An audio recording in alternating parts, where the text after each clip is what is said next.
podcast for curious mind. Halo, kamu lagi dengerin Uang Bicara, menavigasi kamu supaya tetap cuan bareng saya, Puri Anindita. Sektor UMKM Indonesia nggak pernah kekurangan pengusaha, selalu ada inovasi dan barang baru yang bisa dijual, mulai dari produk makanan sampai skincare. Ekspansi ke luar negeri juga diperlukan supaya brand-brand Indonesia bisa dikenal dan juga bisa bersaing dengan merek dari luar. Tapi urusan ekspor ini sering dianggap ribet sama pengusaha. Nah, untuk ngebahas ini, kita udah kedatangan teman, ahli kepabeanan Mbak Eka Mustikasari. Jadi langsung aja kita ngobrol di Uang Bicara.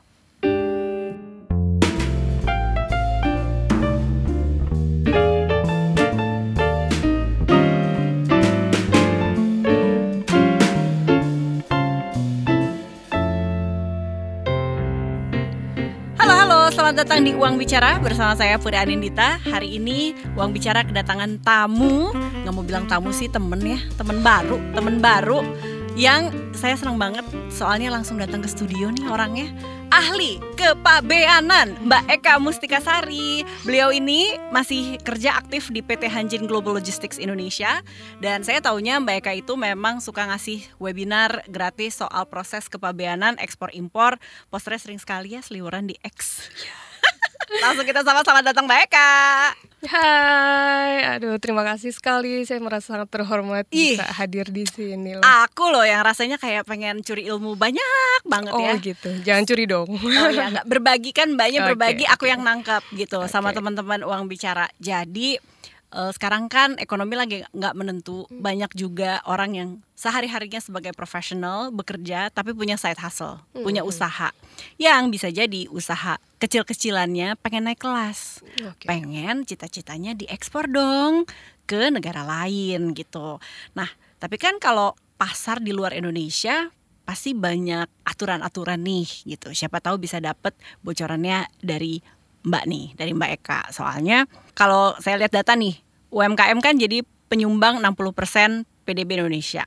Nah, kalau mau naik kelas ke skala internasional, khawatir ribet nih, izin ekspornya gimana gitu. Nah, langsung tanya sama ahlinya, emang benar serumit itu ngurus izin ekspor? Coba deh dijawab. Langsung tembak loh, langsung tembak. Iya, tapi sebenarnya aku mau bicara dulu, aku bicara sebagai ahli kepabeanan yang mana kebetulan tersertifikasi dari Dirjen Bea Cukai gitu. Oke. Jadi sebenarnya kalau di ekspor UMKM ini tuh banyak aspek ya Mbak ya.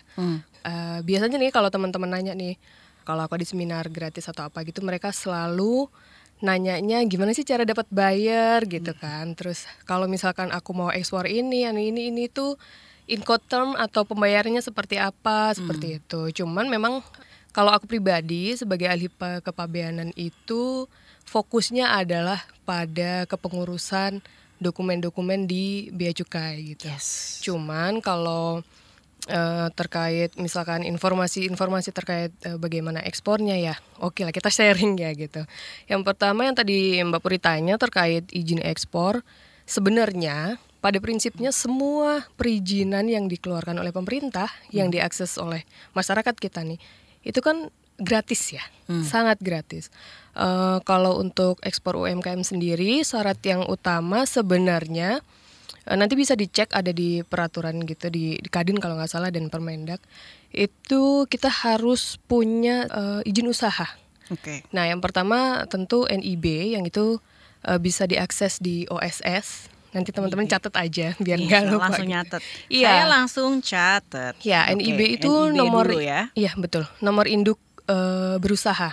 Oke. Jadi di dalam NIB itu kita sudah otomatis diberikan hak akses kepabeanan yang mana kita bisa langsung ekspor, Mbak. Sesegera itu. Iya, sesegera itu, semudah itu gitu. Kalau misalkan nanti arahnya usaha kita ini untuk impor, maka diupdate lagi lah di perizinan itu. Oke. Ya sebenarnya intinya kalau misalkan teman-teman semua mau ekspor, kita pegang dulu nih NIB gitu. Oke. Itu aja sih, dan sekali lagi bahwa perizinan itu diakses sangat terbuka di single Windows OSS dan itu free. Free. Iya, betul free. Oke, secara peraturan free ya. Iya, kadang-kadang gitu. Kadang-kadang kalau misalkan kita ngurus sendiri, ya free gitu. Memang kan mungkin stepnya agak ribet lah, harus melengkapi dokumen ini. Kadang-kadang kita nggak sabar, minta tolong lah ke jasa itu. Nah sebenarnya kan kita bayarnya ke perusahaan jasa itu. Kalau misalkan kita direct, free. Oke. Nah sebelum ngurus izin yang sebenarnya syaratnya kan NIB nih. Kalau ke depannya kita mau ya memperlancar aja. Kalau dari Indonesia harus punya NIB. Tapi kalau dari negara yang kita tuju, siapa tahu. Saya nggak tahu nih, ada quality checking. Misalnya kalau di Indonesia kan ada SNI. Apakah misalnya negara tetangga yang deket-deket aja dulu, kayak Malaysia, Singapura, Vietnam mungkin gitu. Mereka tuh punya kayak standar tertentu supaya kita layak ekspor. Oh, I see. Jadi semacam quality gitu ya. Kalau sebenarnya ketentuan dari kualitas barang yang kita kirim atau semacam kalau di Indonesia SNI itu ditentukan oleh penerima. Oke. Jadi bukan kita yang menentukan ya. Jadi misalkan seperti contoh saya ada pegang satu UMKM, dia kirim sapu. Sapu tuh dari sapu namanya Ramin ya, gitu. Banyak sekali itu, kaya sekali di daerah Purbalingga, di Jawa Tengah. Jadi kita harus cek nih ke pembeli nih di luar negeri, apakah barang ini ada sesuatu dokumen yang harus dipenuhi di sana.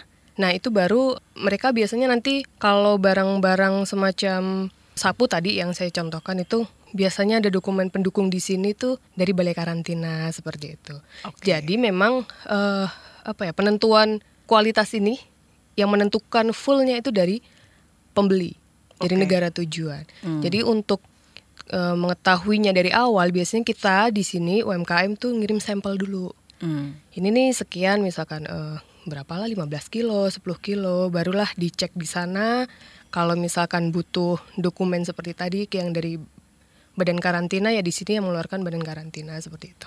Nah, ini kan berarti kayak ada semi trial and error gitu ya. Katakanlah kita usaha kecil-kecilan ini menggunakan platform sosial media gitu kan. Terus ya benar kata Mbak bilang ya udah kirimnya nggak yang banyak-banyak aja. Aku pengen tahu sih di Asia Tenggara nggak banyak dan kayak nggak akan terlalu banyak kena ya karantina, dicek yang terlalu berlebihan, itu jumlahnya berapa ketika kita mau test the market dulu aja gitu. Oh ya, kalau pengiriman sampel biasanya banyak dari teman-teman aku tuh under 30 kilo. Oh, hitungannya kilo ya, bukan unit kayak misalnya sapu 10 gitu, misalnya 20 gitu. Ada, misalkan ada jumlah-jumlah tertentu yang itu bisa dilakukan dan deklarasi pabeannya pun pakai consignment note. Jadi ya itu, atau misalkan gini, aku ada contoh temen aku tuh dia suka masak. Dan masakannya masakan Indonesia banget gitu. Jadi dia misalkan target dia di platform X itu adalah teman-teman kita yang tinggal di luar negeri nih. Jadi kadang-kadang aku mau pesen nih dari Jakarta nanti dikirim ke Belanda, entah Iceland atau apa. Nah itu bisa sebenarnya dilakukan oleh kita kirim seberapapun dengan skala kecil. Itu ngirimnya via perusahaan jasa titipan, kurir. Kalau misalkan pernah dengar FedEx, DHL atau apa, itu sebenarnya bisa. Jadi memanfaatkan fasilitas itu dengan jumlah yang relatif kecil sebagai sampel itu bisa. Jadi kita belum perlu yang tadi NIB itu Mbak. Belum perlu badan usaha itu gitu. Itu nggak akan kena karantin. Maksudnya aku ingetnya Australia ya, karena pengalaman penumpang pribadi aja bawa ikan asin tuh dicek terus kayak bisa masuk tong sampahnya mereka kan. Kayak apa nih ikan asin gitu. Iya, itu kayaknya otoritas dari mereka ya, kayak kadang-kadang kita juga kayak random gitu kan, nanti. Tapi mungkin ada ya mekanisme di Bea Cukai sana untuk ngelihat, radarnya mungkin ada, tapi aku sih nggak bisa ngomong di sini ya, takut salah juga. Cuman itu tadi, kalau misalkan kita mau kirim sampel kurang dari 30 kilo itu bisa lewat PJT ya. Jadi itu aja dulu ya teman uang bicara, kalau kita namanya juga test the market ya kan. Kita kan mau kecil-kecilan dulu, begitu udah baru nih naik skala gitu kan.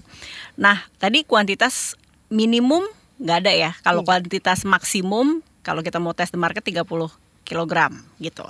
Nah sekarang kalau biaya ekspor, saya nggak paham sini. Ini mungkin udah skala yang lebih di atas sampel tadi 30 kilo. Apa yang perlu kita siapkan kalau memang ada biaya gitu? Biaya izin dan lain-lain gitu ya. Nggak cuma biaya kita mengirimkan saja, tapi biaya yang mengikuti itu. Gitu. Oh iya. Sebenarnya itu juga tergantung Incoterms yang kita ambil. Incoterms itu kayak itu sebenarnya kalau misalkan teman-teman ada yang mahasiswa international trading, itu pasti nggak asing nih sama istilah ini gitu. Atau misalkan teman-teman kalau mau belajar bisa iseng-iseng buka webnya Kadin gitu di sana. Jadi ada kurang lebih 16-20 Incoterm yang bisa dibicara. Jadi siapa yang membayar biaya ini, siapa yang membayar ini gitu. Cuman pada dasarnya kita kan cuma punya barang nih Mbak. Tentu kalau misalkan contoh kita ambil term namanya FOB. Nah itu, jadi nanti ada persetujuan antara kita, kalau misalkan ini kita bicara skala besar ya, satu kontainer gitu misalnya. Yes. Ada persetujuan antara penjual dan pembeli, siapa nih yang mau bayar ongkos kirimnya, termasuk di dalamnya asuransinya itu siapa gitu. Yeah. Ada itu di situ diatur bahwa semua dibebankan oleh penjual, yaitu kita. Jadi kalau misalkan itu dibebankan oleh penjual, jadi ongkos kirim dari Indonesia ke negara tujuan itu kita yang nanggung.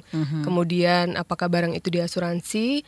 Kalau diasuransi itu kita yang nanggung gitu. Terus nanti seperti tadi dokumen-dokumen yang semacam SNI tadi, tapi yang dibutuhkan oleh negara penerima itu di sini kan tentu ada jasa yang dikeluarkan, itu kita yang nanggung gitu. Jadi kalau komponennya sih besar di biaya kirim sih sebenarnya.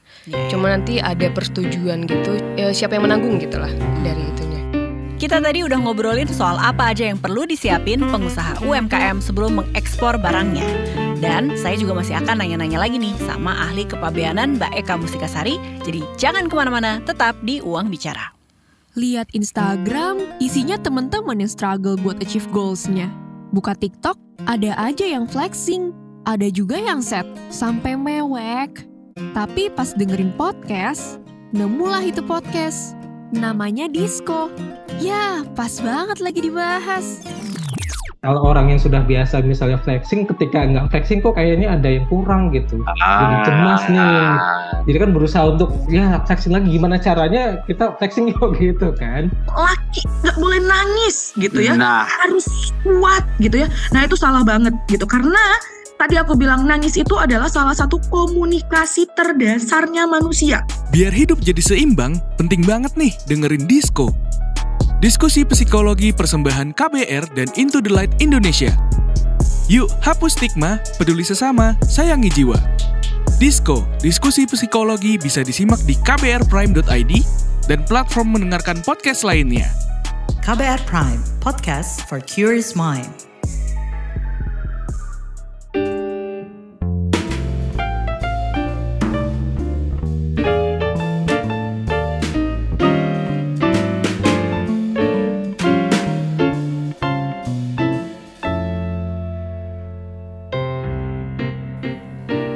Masih di Uang Bicara, menavigasi kamu supaya tetap cuan bersama saya Puri Anindita. Episode kali ini kita ngebahas persiapan UMKM sebelum ekspor bareng ahli kepabeanan Mbak Eka Mustikasari. Kita lanjut ya. Karena kita udah ngomongin skala besar misalnya langsung kontainer gitu ya. Dengan berat atau ya bisa satu kontainer berapa gitu. Asuransi nih, misalnya asuransi. Ada info nggak sih skala sekian, bayarnya sekian gitu. Itu kan sebenarnya risiko yang kita tanggung sebagai kita yang menjual kan. Kalau ada apa-apa ya udah berarti kita yang tanggung nih gitu. Ada nggak sih kayak proporsinya sekian berapa banyak? Gitu. Ya. Kalau misalkan asuransi itu biasanya 0,13 nilai barang. Gitu. Yang biasa aku sehari-hari sih, tapi sebenarnya bisa aja misal tergantung perusahaan asuransinya gitu siapa yang mau. Tapi in general 0,13. Ya 0,13 rata-rata gitu. Kemudian kalau misalkan ongkos kirim atau kita bisa sebut biasanya di pekerjaan aku biasanya dia sebutnya freight. Kalau misalkan lewat laut namanya ocean freight. Kemudian kalau udara ya air freight gitu. Terus ada dua skema juga. Kalau full kontainer, artinya dalam satu kontainer tuh punya satu orang, kita pakainya FCL. Tapi kalau misalkan kita barang kita, ya ada skema itu gitu. Jadi kalau misalkan barang kita cuma 3 palet atau apa, kita bisa ambil servis yang LCL. Jadi dalam satu kontainer itu terbagi punya banyak pemilik gitu, Mbak. Nah itu gimana sih hitung-hitungannya kalau kita yang sharing? Katakanlah kita belum tadi sampelnya sudah lewat skala sampel, satu kontainer sih belum ya. Tapi kalau mau sharing kontainer boleh lah gitu. Iya. Itu apa nih kayak kurang lebih segini sih Pur gitu realistisnya. Lu siap-siap aja bayar segini gitu. Oh iya, itu tergantung negara tujuan harganya. Untuk saat ini memang harga freight itu sangat fluktuatif sekali dengan situasi global yang kayak gini. Contoh misalkan aku ada beberapa kiriman ke USA gitu, untuk barang-barang yang fabrikasi sih sebenarnya. Cuman sebenarnya sama aja. Misalkan nih kita kirim satu kontainer, itu barang fabrikasi, barang yang dengan produsen besar gitu, atau itu barang UMKM kan nggak ngaruh ya, karena kita sewa kontainer disebutnya. Itu bisa tembus di kisaran 7.000 something, 8.000 US dollar. Iya, itu untuk yang general cargo. Tapi kalau misalkan di dalamnya itu ada komponen yang bisa dangerous cargo, itu bisa 2 kali lipat. Apa sih kategori dangerous cargo? Dari kacamata kargonya itu sendiri ya, si freightnya itu sendiri. Oh, itu biasanya barang-barang yang mudah meledak. Kayak apa bubuk petasan gitu. Atau hairspray ya, hairspray iya, gitu-gitu juga gampang meledak. Iya kayak gitu, rata-rata kayak gitu. Oke. Cuman nggak banyak sih. Oke, jadi kita harus tahu produk kita tuh termasuk golongan itu atau enggak. Karena kalau iya berarti naik 2 kalinya. Iya, betul. Tapi kalau UMKM aman, nggak ada yang dangerous. Oke. Nah balik lagi ke soal kalau skala tadi udah tahu. Terus mau pakai jalur udara atau laut juga udah tahu. Tetap dengan modal NIB atau ada hal lain yang mengikuti secara dokumen dan perizinan? Kalau pada dasarnya kalau misalkan kita bicara UMKM itu kan pasti barang olahan ya. Bahan misalkan pun itu dari alam pasti kan diolah dulu gitu. Jadi ada nilai tambahnya di situ. Sebenarnya sih nggak ada, Mbak. Aku bisa bicara itu nggak ada.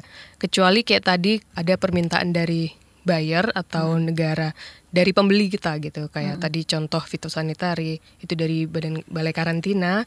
Kemudian ada lagi di Cina, ini khusus Cina ya, namanya Government Administrasi Custom apa gitu, aku lupa gitu, GACC kita sebutannya. Jadi setiap kita ekspor ke Tiongkok ini kita harus ada izin GACC ini nih. Gitu. Jadi terutama untuk olahan pangan. Jadi kan memang Tiongkok tuh ketat sekali.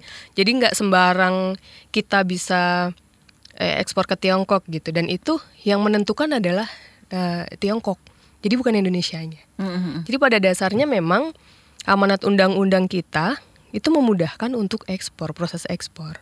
Kalau toh misalkan ada sesuatu yang dilarang nih gitu ya, itu yang melarang dari kementerian terkait, bukan dari Bea Cukai.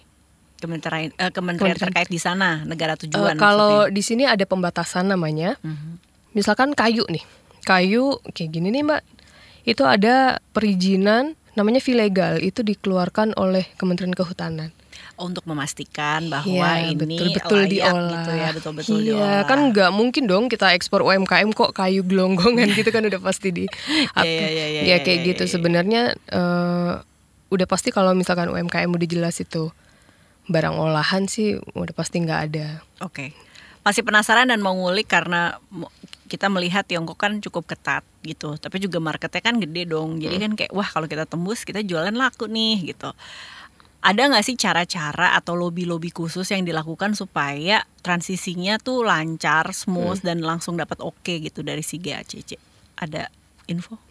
Oh iya, sebenarnya kalau teman-teman mau cari tahu informasi yang komplit banget, sebenarnya di Kementerian Koperasi dan UMKM itu mereka menyediakan semacam ekosistem untuk UMKM kita buat ekspor gitu. Jadi ada pendampingan, kemudian ada kayak buyer mapping. Jadi nanti misalkan kita dikasih tahu nih, oh negara ini nih beli ini nih, kebutuhannya ini nih. Kemudian dari persiapan dokumen dan lain sebagainya itu disediakan di Kementerian Koperasi dan UMKM itu. Oh nice. Sangat terbuka sekali. Jadi teman-teman kalau mau mulai main-main lah ke Kementerian Koperasi. Nih aku tahu sih Mbak bukan perwakilan dari kementerian gitu, cuman kayak itu bayar nggak sih gitu? Enggak, free itu harusnya free ya. Ya. Okay. Jadi di sana nanti teman-teman itu ada semacam aliansi gitu ya, isinya dari teman-teman UMKM juga. Jadi kalau misalkan kita punya komoditas yang sama, kita bisa gabungan gitu loh Mbak. Jadi misalkan bayar aku nih butuh 1 kontainer sapu. Oh ternyata aku nggak bisa ngambil dari 1 orang doang UMKM, jadi bisa gabungan terus nanti jadi 1 gitu. Itu keuntungannya sebenarnya kalau kita gabung di asosiasi gitu. I see, oke. Nah, gimana ya? Saya lagi mau nyambungin antara si teknologi sama proses ekspor itu sendiri. Jadi misalnya kan kita si aliansi jualan sapu nih ya ceritanya kan mendarat di Beijing gitu misalnya. Semua udah oke. Tapi kan juga kita pengen kalau marketnya responnya oke, ya pakai e-commerce kan. E-commerce-nya mereka lah gitu. Aku udah nggak ngerti sebutannya apa gitu ya dan warna apa. Itu bisa satu jalur juga atau sebenarnya itu adalah usaha yang lain? Maksudnya setelah kita udah diterima dari GACC-nya udah oke, itu adalah battle yang lain atau sebenarnya enggak sih, begitu lo udah masuk harusnya sih masuk ke e-commerce mereka gampang-gampang aja gitu. Oh kalau GACC sih different sih, different dari how to we get bayar atau apa gitu beda itu. Kalau e-commerce kan lebih cenderung biasanya kalau kita lihat di Alibaba tuh, kita kan tahu manufakturnya siapa, penjualnya siapa gitu. Cuman kalau GACC itu semacam memang mandatory gitu loh, mandatory yang kita harus punya kalau misalkan kita mau ekspor ke Tiongkok ini, dan itu ketat sekali. Bahkan kita kadang-kadang di industri aku ini banyak teman-teman yang minta tolong, Mbak Eka aku mau ekspor, biasanya kita banyak yang kuat tuh jahe. Jahe, jahe itu banyak banget dari Garut, dari Bojonegoro, Jawa Timur, kemudian ada juga yang dari Bandung, dari Tasik, bahkan sampai Malang, Banyuwangi itu banyak banget. Cuman untuk kendalanya adalah memang, jadi kalau ekspor ke Cina itu kita harus di sini pun di Indonesia kita harus melakukan stuffing itu loading ke kontainer itu di gudang yang sudah terdaftar atau memiliki izin GACC itu, dan itu nggak banyak sebenarnya, jadi sulit, dan kadang-kadang kita harus sewanya lebih tinggi untuk perizinan ini. Jadi memang pasar Tiongkok ini luar biasa. Saya nggak nyangka sesulit itu. Saya pikir yang sulit Australia. Iya, Australia juga, Amerika pun juga. Jadi aku pernah mau kirim sampel lobak dari Humbang Hasundutan, jauh banget kan. Itu sampai sekarang belum bisa tembus karena mereka FDA-nya memang kita belum ada kerjasama kalau nggak salah. Waktu itu aku pernah tanya sama agent aku yang di sana. Jadi semacam BPOM-nya sana tuh tidak mengizinkan. Jadi emang kita harus lihat. Oke, ini udah terakhir banget. Mbak ada yang mau disampaikan untuk teman-teman yang sekarang lagi mau naik kelas gitu ya? Kayak gue yang tadinya ya domestik udah aku pegang gitu ya, tapi mau dong Asia Tenggara atau bahkan Eropa atau Amerika gitu. Ada lagi yang belum kita bahas tapi kayak wah penting untuk kita tahu supaya ya pengennya kan segera cuan ya.